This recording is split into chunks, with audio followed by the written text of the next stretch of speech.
সাতক্ষীরায় শীর্ষ মাদক সম্রাজ্ঞী আঞ্জুয়ারা সহ ৩ মাদক ব্যবসায়ীকে অস্ত্র ও মাদক সহ আটক করেছে যৌথ বাহিনী। রোববার রাত ৮টা থেকে 10:30 পর্যন্ত চলা সেনাবাহিনী ও পুলিশের যৌথ এই অভিযানে শহরের গড়ের কান্দা এলাকার আঞ্জুয়ারা, তার ছেলে আসিফ এবং বাটকেখালী এলাকার মৃত শহীদুল ইসলামের ছেলে আব্দুর রহিমকে আটক করা হয়।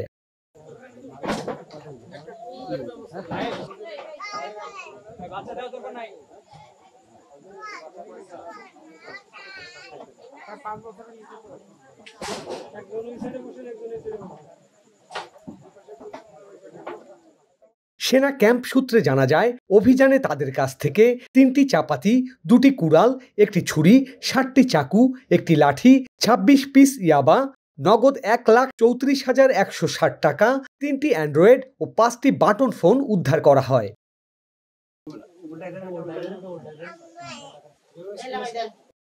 অভিযান শেষে আটককৃতদের উদ্ধারকৃত মালামাল সহ সাতক্ষীরা সদর থানায় হস্তান্তর করা হয়। এ ঘটনায় থানায় একটি মামলা দায়ের হয়েছে।